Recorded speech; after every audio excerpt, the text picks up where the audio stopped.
Welcome back to another Honest Tool Reviews. Today's tool is going to be this old hunting rifle. Let's see where all of the parts for this one is.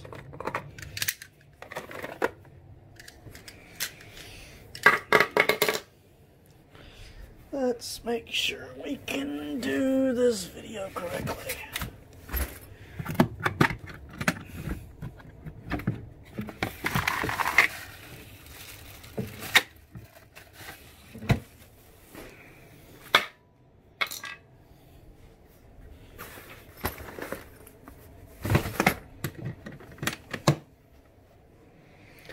Okay, so today's gun, or this video's gun, depending on how fast you are watching these videos, I myself am making them rather back to back. Let's see here, get it to stand up. A little light on the subject. What we are looking at is called a New Haven. Now that is literally just the address that is put on here. New Haven is a location, but that is pretty much how you determine what the gun is. It could be called a number of things. Let's see. New Haven model 250C. It shoots 22 shorts, high velocity, 22 longs, and 22 long rifle. Ha! You don't see many that can do all that nowadays. It was created by I'm gonna read it. Made by O.F. Mossberg and Sons, New Haven, Connecticut, USA.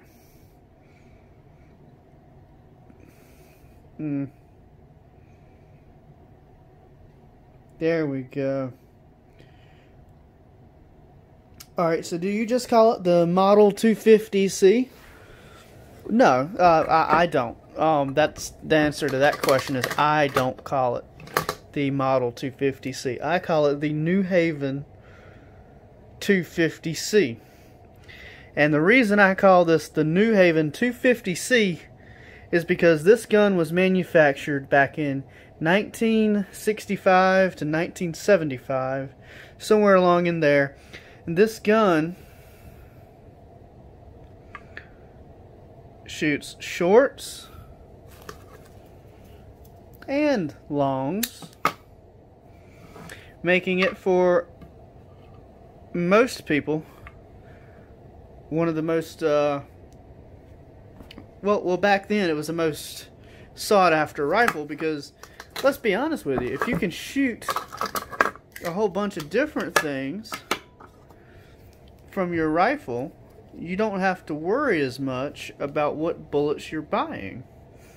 For this particular rifle, I don't bother to use my high-end bullets. I shoot just whatever is lying around. I even have the original clip. This is the only clip that I have with it that is original. This is called the Magic Magazine. If you look the Model 250C up on the internet, that is what they refer to the magazine as, because it will load shorts and longs and long rifles. I'm not entirely sure what the difference is between long and long rifle, but even the magazine, let's see if we can, there we go, short, long, and long rifle. The magazine itself is telling you it can shoot all three. That means I can take a high velocity short, which this is not a high velocity short. I have had a little trouble finding them, and I choose not to order them online. I choose to buy bullets in person. But I can load a short, and I can load a long. Let's get that in there. That might not be a one-handed operation. These old magazines, I can load them just like that and they will cycle every time. Every time. Now with the age on this gun, I have started to have a couple of issues with some of the cycling.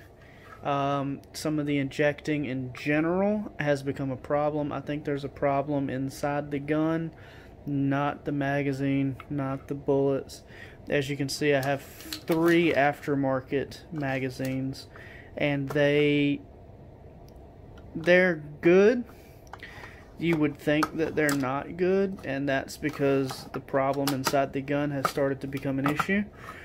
So I choose not to shoot this gun that much, but I keep it at the ready, because I mean, if you run out of bullets and you run out of other guns and other options, you might need one more.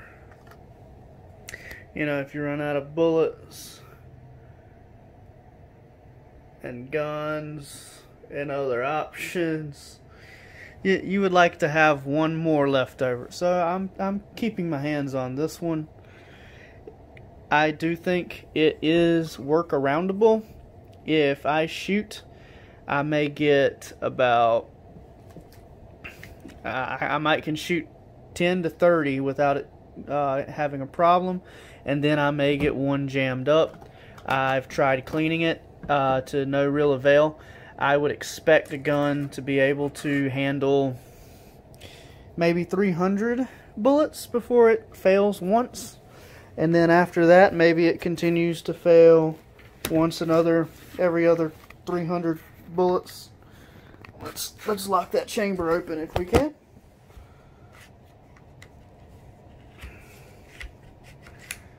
Come on now, there we go.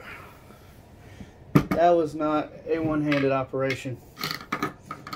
I'm going to stack these right here.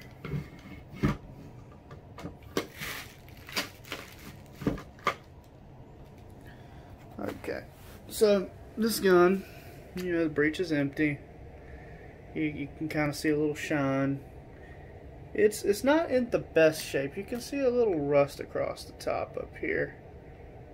It's more like pitted rust. It's kind of, it's on there. It's not flaking off, but it's also not deep holes of rust either. It's just casual surface rust that I'm afraid to scratch it, because it's like the blue has started to come off, but the blue is not gone. So it's only rusting in specks where the blue is gone. And if I go sanding down on this thing, then I got to re-blue it, and it's in great shape for the age that it's in, for the amount of bullets that have been shot out of this thing, even just since I have had it.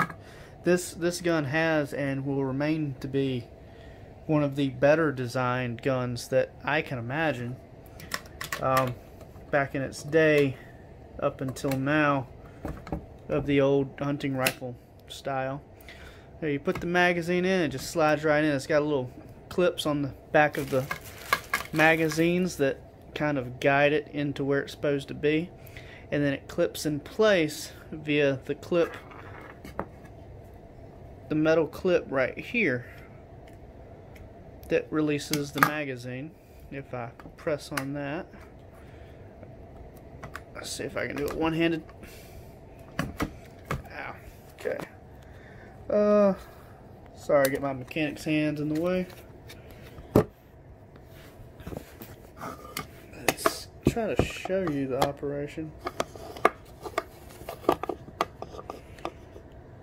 Okay, so you just kind of pull back here. Oh, well, that's not going to happen. Alright, well, I tried. Can't say I didn't try. I tried. I really need a cameraman. If somebody would be in the Seymour Johnson Air Force Base, Goldsboro location, that would come in handy. Anyway, so what does this gun sell for? Hard to say. So if you have this gun and it comes with the original scope that some guns well, a lot of guns, you can buy a gun with a scope, and they have the same model without a scope. This gun, when I bought it, did not have a scope. The only real way to know whether or not it came with a scope would be to run the serial number to see, you know, if the company that manufactured it manufactured this one as a kit with the scope on it, like a hunting kit. Maybe it had a strap. It doesn't have either of those things, and that's fine for me, because as you could tell, I don't have a scope for any of my guns. I'm just not a scope person. And that being said, I don't see a need for it. I've not had anything out far enough that I couldn't see to shoot it be something that I needed to shoot. But you know, it would sell for more back in its day that way. As a person going out and looking a gun right now, this would be a cheaper gun. I came across this in a almost moneyless situation. I had a .22 gun stolen from me. All the information on that is indisclosable. The gun was badly damaged.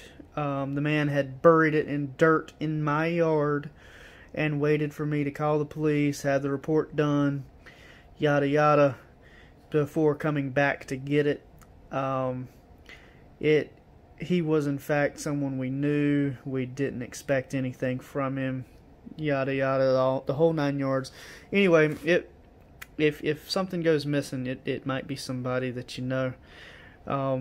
The earth and dirt kind of didn't do it any good. It had been there for probably about a month and a half. We'd had rain, lots of rain. It got kind of beat up with the shovel. I don't know where the clip went for it. I think he had managed to get away with the clip. He is behind bars today. Long story short, I ended up with just a .30-06 gun, and needing a gun that my fiance could shoot, I took the .30-06 to Fuquay Gun and Gold in North Carolina. No sponsorship whatsoever. They've probably never heard of my YouTube channel. I took it up there and said, hey man, I'm in a tight spot. I need a gun that my wife can shoot. I can't afford a .22 rifle right this minute, but that's what I'm looking for. He said he would straight up swap me the .30-06 for this handgun. This rifle. My God, I'm losing it. So this is what I got. He gave me this and the Magic magazine. It was just the 2 pieces, and it was in just as good a condition as it is now. The surface rust might have been a little bit minor. Again, I keep pressing. This is almost a non-existent level that is disconcerting. Now that doesn't help you. Now, why tell you that life story of mine to say how much this is worth? Well, I feel like anybody should understand circumstances in order to be able to judge a gun. And this gun, being that it was free, was great. Was really great. And being that it works, it's great. And it can be rather reliable. But I don't feel like this gun is worth what it was worth, what it cost me. The .30-06 that I traded the man was a $450 rifle. It was a Remington .30-06, and it was brand new. I had it maybe 8 months. This is well over 10 years old. It has had the piss shot out of it, even though the barrel looks like it's in great shape. I don't know what I really expected out of pointing at the barrel at the camera. Even though it looks okay, and it is definitely shiny and polished. It has scratches. It has rust. It's been shot. It does jam.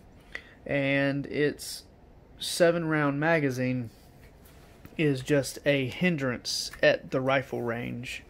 I can't just shoot this in my backyard, so loading this is an issue. My rifle range, E&C gun range in North Carolina, Goldsboro, they require you to have a 1-hour shooting time and you rotate. You can go to some other location or you can stop and let someone else shoot. That means for every single second I spend loading this gun, I spend less time shooting. That being said, I don't want to spend my time shooting. I want to spend my time I got that messed up too. I spend my time shooting. I don't want to spend my time loading. No one enjoys loading their gun. It's the tedious part of being a gun owner and a gun shooter, competition or even hunting. That is something that consumes time, and this one was ridiculous. So I went online to find more of these, and these, to replace this one magazine, you are looking at $150 for that magazine. Oh hell no. Now these are 10-round replacement clips, and they work almost just as good. They sit a little funky because the magazine looks cocked and this magazine does not.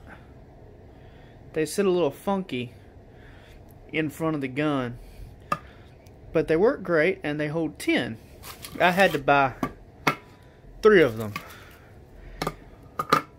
so I can shoot 37 rounds before loading again.